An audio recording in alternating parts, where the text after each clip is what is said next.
Huge welcome everybody to Eigen TV. Today we've got an exciting topic for you and we'll be talking about the future of digital twin. Dave Hodgson and Andrew Delugar have joined us from KBR. And if you actually go back on our YouTube channel, you'll be able to see that we did an entire digital twin series with these two lovely gentlemen. So please do go back and watch that. And of course, if you've got any comments whatsoever, pop them below and we will get back to you as quickly as we can. So a huge welcome. Thank you so much for joining us.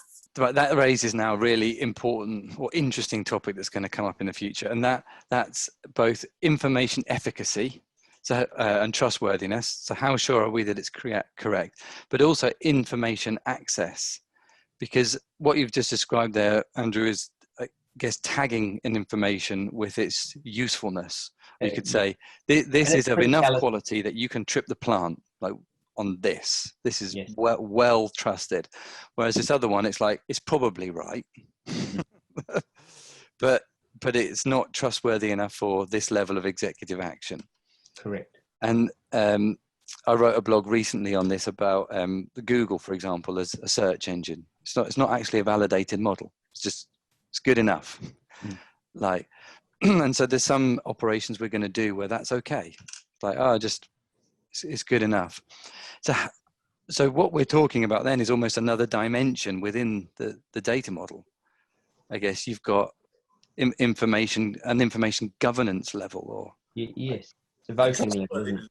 Yeah, criticality. I think this is really important, and then it will get the confidence in there, because there's so much data. I always come back to I mentioned it in the previous one. You know, there's so much data. We're washing it. When does it become knowledge, and knowledge that you can really act upon? And that's really at the heart of this what we're talking about, isn't it?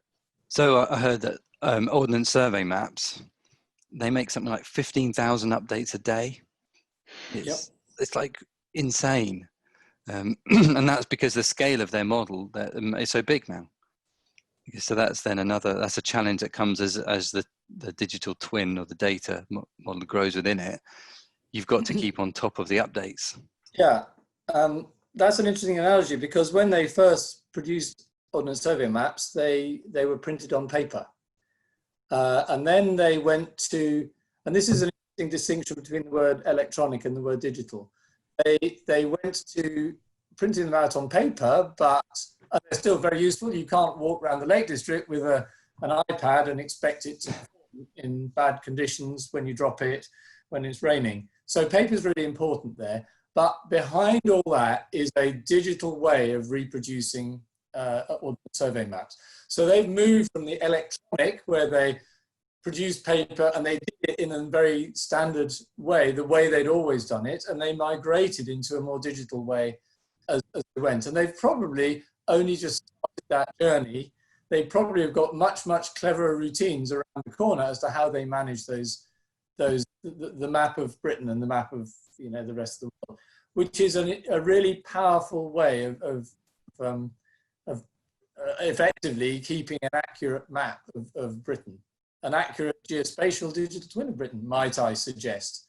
Very limited. All it does is help you navigate the countryside, but actually it's possibly part of the UK digital twin.